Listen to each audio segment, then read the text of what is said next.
Hello friends, you are welcome in our YouTube channel GS with AS. तो आज का हमारा टॉपिक है हमारे संविधान के स्रोत। हमारे संविधान के स्रोत से मतलब है कि हमने कौन कौन से देश के संविधान को अपने देश के संविधान में सम्मिलित किया है, या फिर हम ये कह सकते हैं कि हमारे जो संविधान निर्माता थे उन्होंने कौन कौन से देश के संविधान की मुख्य मुख्य बातें हैं वो हमारे संविधान में सम्मिलित की। वैसे तो जो हमारी संविधान सभा थी जिसने संविधान का निर्माण किया, उसने लगभग 60 देशों के संविधान को पढ़ा और फिर लगभग 3 साल में हमारे संविधान का निर्माण किया था। 2 साल 11 महीने और 18 दिन का टाइम है, लगभग 3 साल का टाइम है।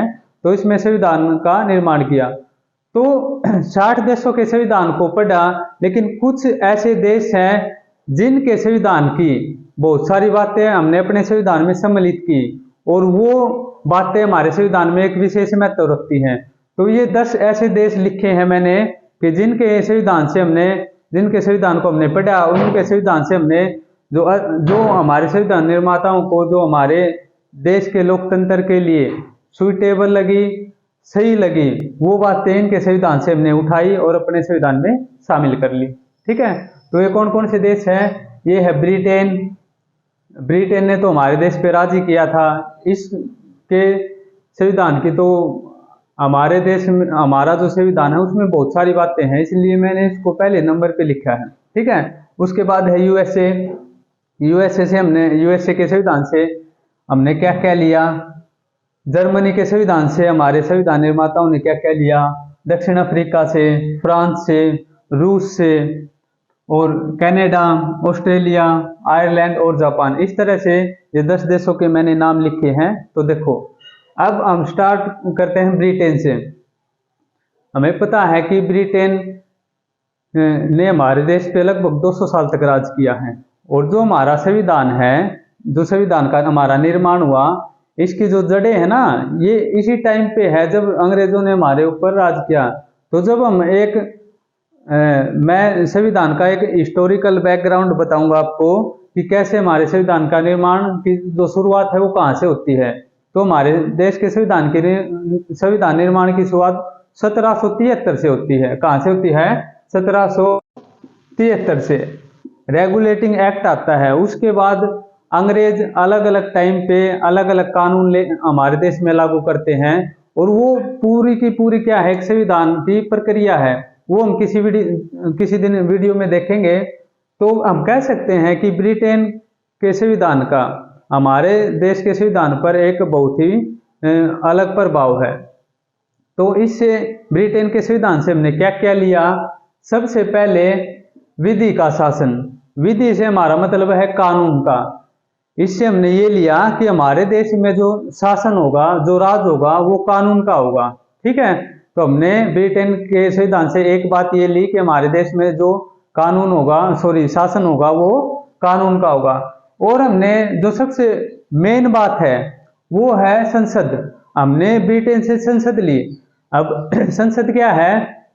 संसद एक हम कह सकते हैं कि हमारा देश एक लोकतांत्रिक देश है और लोकतांत्रिक देश में क्या होता है कि वोट से सरकार बनाई जाती है, हम अपने प्रतिनिधि चुनते हैं। तो ये जो सारे के सारे प्रतिनिधि हम चुनते हैं, ये प्रतिनिधि संसद में जाके बैठते हैं और ये संसद के सदस्य होते हैं। तो संसद के 3 भाग होते हैं, लोकसभा, राज्यसभा और राष्ट्रपति। तो ये जो संसद है, ये संसद हमने कौन से देश के संविधान से ली है? हमने ब्रिटेन के संविधान से ली है। ब्रिटेन के संविधान में लिखा हुआ है कि एक संसद होगी, तो हमने उस चीज को पढ़ा और हमने देखा कि हमारे देश में भी ये चीज होनी चाहिए, ये हमारे देश के नागरिकों के लिए, हमारे देश के लिए सही रहेगी। तो हमने वहां से वो चीज उठा ली। उठाने का मतलब है कि हमने उस कानून को वहां से पढ़ा और हमने अपने संविधान में लागू कर दिया कि हमारे देश में भी हमारे देश में भी संसद होगी। तो ये जो संसद है ये हमने कहाँ से, कौन से देश के संविधान से ली है? ब्रिटेन के। उसके बाद एकल नागरिकता। एकल नागरिकता का मतलब क्या है? एकल नागरिकता को हम इंग्लिश में कहते हैं सिंगल सिटीजनशिप। इसका मतलब ये है कि जैसे कि हमारा जो देश है 28 राज्य है हमारे देश में, और कोई व्यक्ति जैसे कोई पंजाब में रहता है, कोई राजस्थान में, कोई यूपी के अंदर, कोई बिहार के अंदर, अलग अलग राज्यों में रह सकते हैं। लेकिन उनको जो नागरिकता मिलती है वो उनको राज्यों की नागरिकता नहीं मिलती, उनको देश की नागरिकता मिलती है। जैसे चाहे कोई बिहार का नागरिक है, चाहे कोई सॉरी नागरिक नहीं बोलेंगे, नागरिक तो देश का ही होगा, हम ये बोलेंगे चाहे वो बिहार में रहने वाला है या वो राजस्थान का निवासी है, पंजाब का निवासी है, लेकिन सभी जो भारत के जितने भी व्यक्ति हैं सबको नागरिकता एक ही मिलती है, और वो क्या मिलती है, हमारे देश की नागरिकता, कि वो व्यक्ति भारतीय होगा, ना कि वो बिहारी, पंजाबी, राजस्थानी नहीं होगा, वो क्या होगा, सिर्फ और सिर्फ भारतीय होगा। कुछ ऐसे देश हैं जिनमें राज्यों की भी नागरिकता दी जाती है और देश की भी नागरिकता दी जाती है, जैसे कि यूएसए है। यूएसए में जैसे कोई एक स्टेट का रहने वाला है तो उसके पास उस स्टेट की भी नागरिकता होगी, सिटीजनशिप होगी, और देश की भी। ठीक है, तो हमारे देश में जो एकल नागरिकता है ये हमने कौन से देश के संविधान से ली है, ये हमने ब्रिटेन के संविधान से ली है। उसके बाद विधि निर्माण प्रक्रिया, विधि का मतलब होता है कानून। अब कानून का निर्माण हमारे देश में कैसे होगा, ये बात भी हमने कहां से ली है, कहां से सीखी, ये बात हमने ब्रिटेन के संविधान से ली है। तो हमारे देश के अंदर कैसे कानून बनता है, हमारे देश के अंदर कानून बनता है जैसे हमारे देश के अंदर कानून बनाने का काम होता है संसद का। ठीक है, संसद हमारे देश के अंदर किसी भी विधेयक को पास करती है या कोई कानून बनाती है। राज्यों में जो कानून होता है राज्यों के लिए वो कौन तैयार करता है, वो हमारी विधायिका तैयार करती है। उसके बाद हमने और क्या बात ली इसके ब्रिटेन के संविधान से, सर्वाधिक मत से जीत, कि जैसे कि चुनाव होगा और वो चुनाव कैसे, हमारे देश में हम अपने अपने प्रतिनिधि चुनते हैं जो कि संसद में या राज्यों की जो विधायिका है वहां पे जाके बैठते हैं, तो इनका चुनाव होगा और डिक्लेयर कैसे करेंगे कि किसकी जीत हुई है, तो इसका डिक्लेरेशन होता है जिसको ज्यादा वोट मिलेगी उसी की जीत हो जाएगी। ठीक है, तो ये बात भी हमने ब्रिटेन के संविधान से ली है।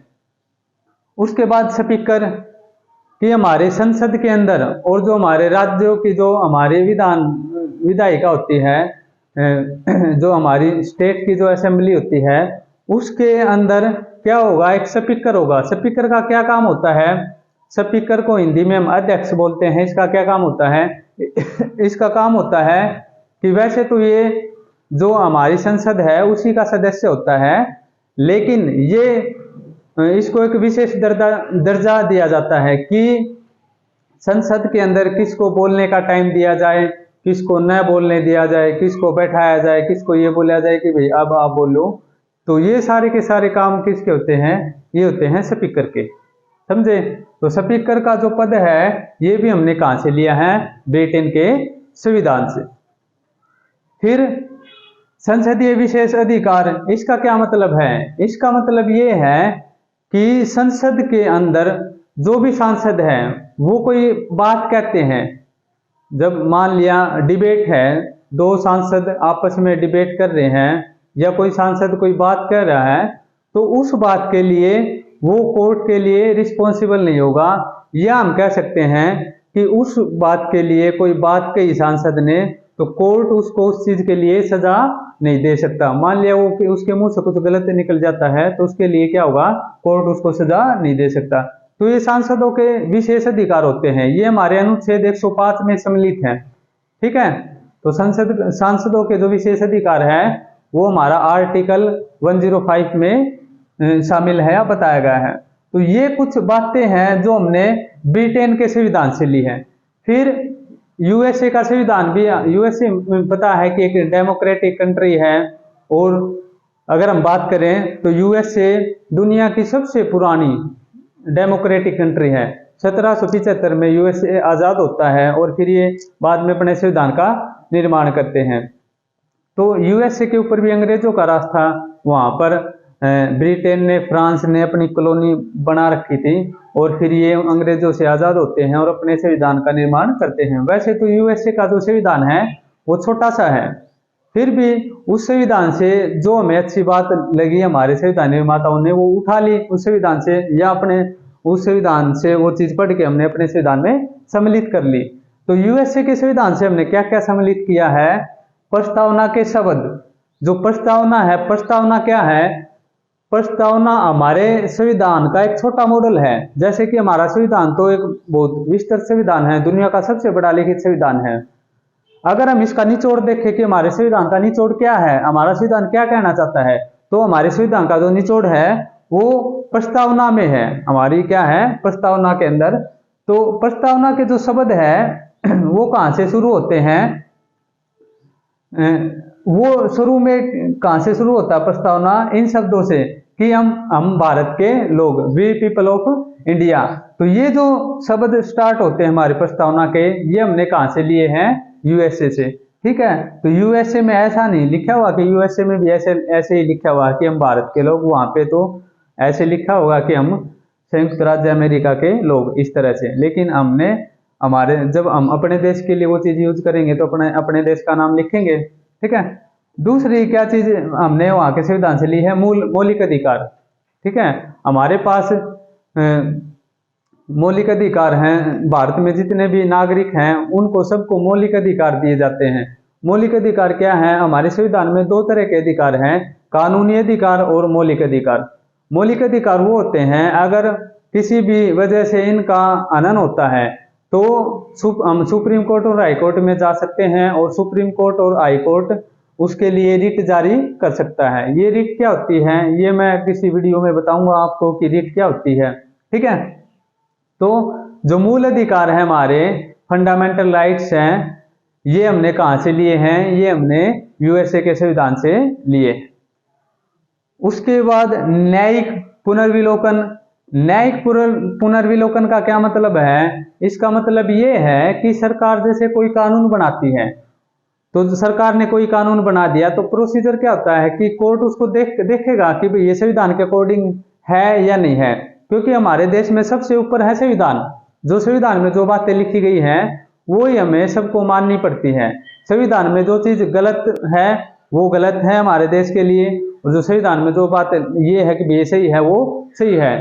तो अगर हमारे देश की जो संसद है वो कोई कानून बना देती है तो उस कानून को देखने का किसका अधिकार है? सुप्रीम कोर्ट का। वो सुप्रीम कोर्ट ये देखेगा क्या ये जो कानून बनाया है ये कानून हमारे जो हमारा संविधान है उसके अनुसार है या नहीं है।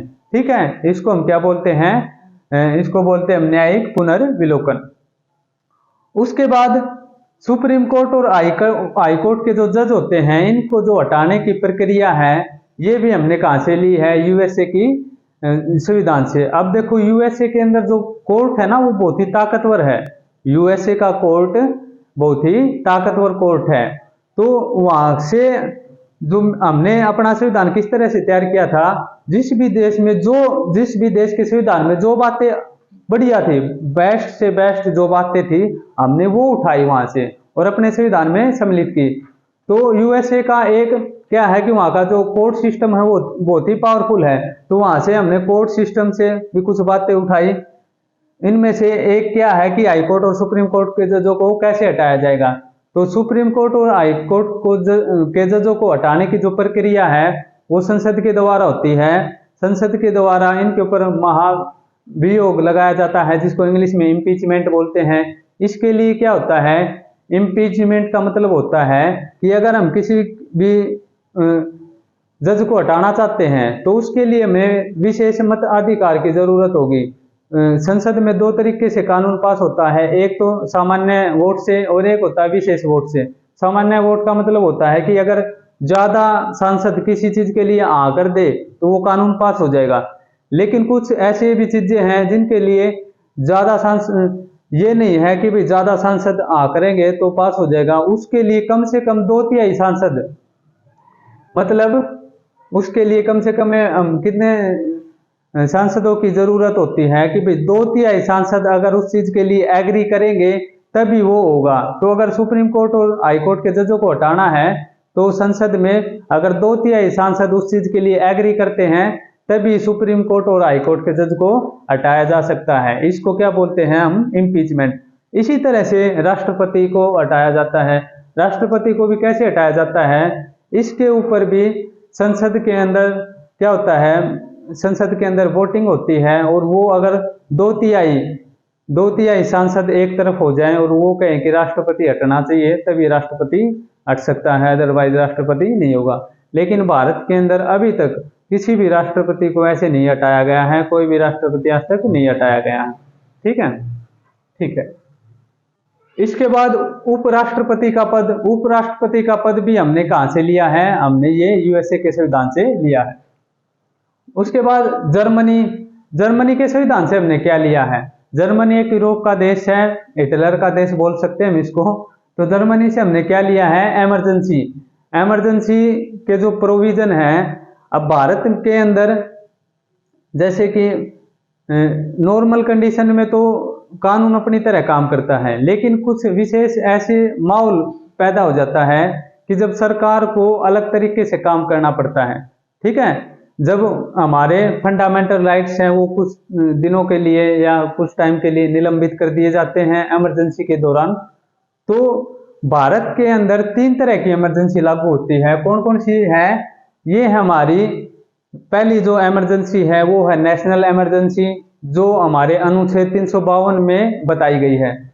फिर है हमारी स्टेट इमरजेंसी, जिसको हम राष्ट्रपति शासन भी कहते हैं, वो हमारे आर्टिकल 356 में बताया गया है। और एक है हमारी फाइनेंशियल इमरजेंसी, वित्तीय आपातकाल। तो ये तीनों तरह की इमरजेंसी है, आपातकाल है। इनको हमने कहां से उठाया है? इनको हमने उठाया है जर्मनी से। ठीक है, आपातकाल क्या होता है? जैसे कि हमने नेशनल इमरजेंसी लागू कर दी, पूरे देश में राष्ट्रीय आपातकाल घोषित कर दिया जाता है। तो उस टाइम पे क्या होता है कि जो हमारे देश के जो नागरिक हैं, उनके जो फंडामेंटल राइट्स हैं, जो उनके मौलिक अधिकार है, वो कुछ दिनों के लिए निलंबित कर दिए जाते हैं। और जो केंद्र के हाथ में सारी शक्ति चली जाती है, और केंद्र उस सिचुएशन को फिर अपने हिसाब से हैंडल करता है। जो राज्यों की सरकार होती है, उनकी फिर भूमिका लगभग क्या होती है? खत्म हो जाती है। ठीक है, तो जब इमरजेंसी लागू होती है तो पावर कहां पे चली जाती है? केंद्र के हाथ में, और केंद्र अपने हिसाब से काम करती है, और नागरिकों के जो मौलिक अधिकार है वो कुछ टाइम के लिए निलंबित हो जाते हैं। ठीक है, हाँ, 1-2 अधिकार बचते हैं, जैसे जीने का अधिकार है वो बचा रहता है। एक और अधिकार बचता है कि हम किसी भी अपराध के लिए 2 बार हमें सजा नहीं मिल सकती। तो ये 1-2 अधिकार हमारे बचते हैं, आर्टिकल 21 के अंतर्गत आते हैं ये। उसके बाद दक्षिण अफ्रीका से हमने क्या लिया? तो जर्मनी के संविधान से हमने आपातकाल का जो उपबंध है, इमरजेंसी प्रोविजन है, ये हमने जर्मनी के संविधान से उठाया।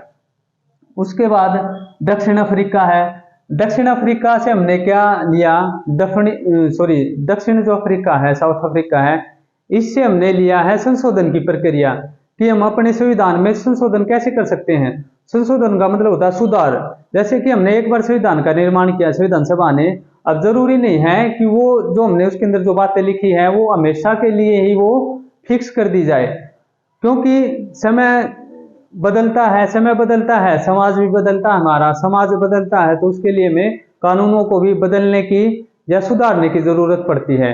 तो बदलना शब्द हम यूज नहीं करते, उसके लिए हम संशोधन शब्द यूज करते हैं कि हम उस चीज को सुधारते हैं। तो संविधान में अगर हम सुधार करना है तो एक प्रक्रिया होती है संशोधन प्रक्रिया। ठीक है, संसद के अंदर होती है, 2 तरह से होती है। तो ये जो संशोधन प्रक्रिया है ये हमने कहां से उठाई है? ये या कौन से देश के संविधान से ली है हमने? ये हमने दक्षिण अफ्रीका के संविधान से ली है। और संशोधन प्रक्रिया हमारे आर्टिकल 368 के अंतर्गत आती है, समझे। उसके बाद देखो, राज्यसभा के सदस्यों का निर्वाचन। हमारे देश में जो संसद है उसके 2 सदन होते हैं, एक राज्यसभा और एक लोकसभा। तो लोकसभा के जो सदस्य हैं उनका चुनाव तो क्या होता है? सीधी जनता करती है, जनता वोट डालती है। 1 साल में चुनाव हो जाता, 5 साल में एक बार पूरे देश में चुनाव हो जाता है, और जनता प्रत्यक्ष तरीके से अपने प्रतिनिधि चुन लेती है। लेकिन जो राज्यसभा होती है उसके जो सदस्य होते हैं उनका चुनाव जनता प्रत्यक्ष तरीके से नहीं कर सकती। हम क्या करते हैं, जो हमारी जनता है, जनता पहले अपने अपने राज्यों के एमएलए चुनेंगे, और जो एमएलए चुनने के बाद जो एमएलए चुने जाते हैं वो एमएलए फिर अपने राज्यसभा के सांसदों को चुनेंगे। तो जो राज्यसभा के सांसद हैं इनको जनता प्रत्यक्ष तरीके से नहीं चुन सकती, हम कह सकते हैं डायरेक्ट इनको हम इलेक्ट नहीं कर सकते। तो जो राज्यसभा के सदस्य हैं, इनका चुनाव की जो प्रक्रिया है, इनका निर्वाचन कैसे होगा, ये जो प्रक्रिया है ये हमने कहां से ली है, दक्षिण अफ्रीका के संविधान से। और कैसी प्रक्रिया है ये, अप्रत्यक्ष, हम डायरेक्ट इसको नहीं चुन सकते। उसके बाद है फ्रांस देश के संविधान से हमने क्या लिया है, फ्रांस देश के संविधान से हमने बहुत ही अच्छी बातें ली है, स्वतंत्रता, समानता और बंधुता। स्वतंत्रता का मतलब होता है कि हमारे ऊपर कम से कम प्रतिबंध हो, ठीक है, हमारे ऊपर कम से कम प्रतिबंध हो, जिससे हम अपनी जो क्षमताएं हैं उनका विकास कर सकें, हम खुद का विकास कर सकें। लेकिन हाँ, स्वतंत्रता का एक मतलब ये भी होता है कि हमारे ऊपर कुछ प्रतिबंध जरूर होने चाहिए, ठीक है। ऐसा नहीं है कि हमारे पास कोई भी प्रतिबंध नहीं है, कोई भी प्रतिबंध नहीं होगा तो कोई भी व्यक्ति कुछ भी करेगा जिससे दूसरों को भी नुकसान हो सकता है, ठीक है। तो हम कह सकते हैं हमारे ऊपर कम से कम प्रतिबंध हो, और वो कम से कम प्रतिबंध होने से क्या होता है कि हम हमारे अंदर जो भी टैलेंट है उससे हम खुद का विकास कर सकते हैं, तो हमें विकास के मौके मिले। तो स्वतंत्रता शब्द है ये हमने, या स्वतंत्रता का जो मतलब है कहां से लिया हमने, ये फ्रांस से। समानता, बंधुता, भाईचारा, ये भी शब्द हमने कौन से देश के संविधान से लिए हैं, हमने फ्रांस के संविधान से लिए हैं कि हमारे देश में सभी लोग समान रहेंगे, सभी एक भाईचारे के साथ रहेंगे। उसके बाद गणतंत्रात्मक व्यवस्था, इसका क्या मतलब है, इसका मतलब है कि हमारा देश है वो रिपब्लिक कंट्री होगा। इसका मतलब है कि हमारे देश के अंदर जो बड़ी से बड़ी पोस्ट है उस पर कोई भी व्यक्ति जा सकता है, कोई भी व्यक्ति उस पर पहुंच सकता है, और कोई भी व्यक्ति पहुंचने के बाद ये नहीं है कि हमेशा के लिए उसके ऊपर बना रहेगा, जनता उसका बार बार चुनाव करती रहेगी। अगर जनता को वो दूसरी बार पसंद आता है तो चुन लेगी, अगर और कोई पसंद आएगा तो जनता दूसरे को भी चुन सकती है, ठीक है। उसके बाद रूस के संविधान से हमने क्या लिया है, रूस के संविधान से हमने दो बातें ली हैं, एक तो मूल कर्तव्य लिए हैं हमने, फंडामेंटल ड्यूटीज हैं, और दूसरे प्रस्तावना में न्यायिक आदर्श हैं, ठीक है। तो ये दो बातें हमने रूस के संविधान से लिए हैं कि भाई ये भी जरूरी नहीं है कि देश की हमारे लिए जिम्मेदारी सारी हमारी भी कुछ देश के लिए जिम्मेदारी है, और वो जो हमारी देश के लिए जो जिम्मेदारी है उनको हम कहते हैं मौलिक कर्तव्य, फंडामेंटल ड्यूटीज। तो कौन कौन सी हमारी फंडामेंटल ड्यूटीज हैं, ये हमने किस देश के संविधान से लिए हैं, रूस के संविधान से। और हमारी प्रस्तावना में जो न्यायिक आदर्श है कि हमारे जो क्या क्या आइडियल्स हैं, ये चीजें भी हमने कहां से ली हैं, रूस के संविधान से, ठीक है। अब इसके बाद देखो कनाडा के संविधान से हमने अपने संविधान में क्या सम्मिलित किया है। कनाडा के संविधान से मेन रूप से हमने, हमारा देश है ना एक अर्ध संघात्मक देश है, सेमी फेडरल कंट्री है। संघ का मतलब, संघात्मक का मतलब क्या होता है कि जब शक्तियों का बंटवारा केंद्र और राज्यों के हाथ में रहे, मतलब ये कि ना तो सारी शक्ति केंद्र के हाथ में है, ना ही सारी शक्ति राज्य के हाथ में है। शक्ति केंद्र के हाथ में भी है और शक्तियां राज्य सरकारों के हाथ में भी है, शक्तियां केंद्र सरकार के हाथ में भी है और शक्ति राज्य सरकार के हाथ में भी है। तो इस तरह की जो शासन व्यवस्था होती है इसको बोलते हैं हम संघीय व्यवस्था। क्या बोलते हैं, संघीय या संघात्मक व्यवस्था, ठीक है। इसको हम बोलते हैं संघात्मक व्यवस्था। क्या बोलते हैं, संघात्मक व्यवस्था। अब हमने जो हमारी संघात्मक व्यवस्था है उसमें क्या है कि भाई शक्तियां केंद्र पे भी रहेगी और राज्यों के पास भी रहेगी। लेकिन हमारे देश में क्या है, कुछ विशेष या हम कह सकते हैं कुछ अलग से कंडीशन बनती है। जैसे कि हमारे देश में युद्ध हो गया या कुछ डिस्टरबेंस होगी, तो उस टाइम पे हम क्या करते हैं, इमरजेंसी लागू कर देते हैं। और जब हम इमरजेंसी लागू करते हैं तो उस टाइम पे जो पावर होती है वो केंद्र के हाथ में चली जाती है। तो नॉर्मल कंडीशन में तो क्या थी कि पावर राज्य के पास भी थी, राज्य सरकार के पास भी थी और केंद्र सरकार के पास भी थी। लेकिन कुछ परिस्थितियों में क्या होता है कि सारी की सारी शक्ति केंद्र सरकार के पास चली जाती है। तो हम कह सकते हैं कि जो हमारी संघात्मक व्यवस्था है ना, ये पूरी तरह से संघात्मक नहीं है। हमारा झुकाव है शक्तियों का वो केंद्र की तरफ है। किसकी तरफ है, केंद्र की तरफ। इसलिए हम कह सकते हैं कि हमारा केंद्र थोड़ा सशक्त है। तो हमारी जो संघीय व्यवस्था है वो केंद्र को थोड़ी सशक्त बनाती है, ठीक है। तो ये जो प्रावधान है ये हमने कहां से लिए है, कनाडा से। दूसरा, शक्तियों का बंटवारा। राज्य सरकार और केंद्र सरकार के बीच में शक्तियों का बंटवारा संघात्मक चीज है ये। ठीक है, तो ये हमने किस देश के संविधान से ली है? कनाडा के संविधान से। फिर राज्यपाल की केंद्र द्वारा नियुक्ति। अब जितने भी स्टेट होते हैं, यूटी होते हैं, जो राज्य होते हैं वहां पे राज्यपाल होते हैं, जो यूटी होते हैं वहां पे लेफ्टिनेंट गवर्नर होते हैं। ठीक है, स्टेट में गवर्नर होते हैं और यूटी के अंदर लेफ्टिनेंट गवर्नर होते हैं। राज्य के अंदर राज्यपाल होते हैं और जो केंद्र शासित प्रदेश होते हैं उनके अंदर उपराज्यपाल होते हैं। तो इनकी जो नियुक्ति है राज्यपाल की नियुक्ति है, ये कौन करता है? राष्ट्रपति करता है। कौन करेगा? राष्ट्रपति मंत्रिमंडल या प्रधानमंत्री के कहने पर राज्यपाल की नियुक्ति करता है। तो राज्यपाल होता है केंद्र का आदमी और वो कहाँ पे काम करता है? राज्य में। तो हम इस तरीके से भी कह सकते हैं कि हमारा केंद्र मजबूत है, क्योंकि राज्य में एक राज्यपाल होगा और वो राज्यपाल किसका है? वो केंद्र सरकार का है। तो नियुक्ति कौन करेगा? राज्य सरकार। ठीक है, और राज्यपाल का कार्यकाल भी ऐसे ही होता है कि जब तक राष्ट्रपति या केंद्र सरकार चाहती है तब तक उसका कार्यकाल होता है, वो किसी भी टाइम उसको हटा सकती है। संघात्मक विशेषताएं। संघात्मक मैंने बताया है कि ये चीज होती है कि जो शक्तियां हैं उनका बंटवारा किया जाता है। फिर उच्चतम न्यायालय का परामर्शी न्याय निर्णय। इसका मतलब क्या है कि जो सुप्रीम कोर्ट है वो कोई स्टेटमेंट देता है, सुप्रीम कोर्ट कोई स्टेटमेंट देगा, वो स्टेटमेंट क्या होगी? जो निचले कोर्ट है उनके लिए मान्य होगी, या वो उस चीज को फॉलो कर सकते हैं कि भाई सुप्रीम कोर्ट ने जजमेंट दी थी, इसके आधार पर हम किसी बात को सही या गलत ठहरा सकते हैं। ऑस्ट्रेलिया का संविधान। ऑस्ट्रेलिया का जो संविधान है, यहां से हमने क्या लिया है? हमने यहां से समवर्ती सूची ली है। समवर्ती सूची का मतलब क्या है कि हमारे देश में 3 तरह की सूचियां होती हैं। हमारे जो देश में क्या होती है? 3 तरह की सूची है। कि 3 सूची का मतलब क्या है? कुछ टॉपिक दिए हैं, जैसे एक लिस्ट है और उस लिस्ट में कुछ टॉपिक है कि भाई इस लिस्ट में जो भी टॉपिक है इनके ऊपर अगर कानून बनाना है तो उसको केंद्र सरकार बनाएगी।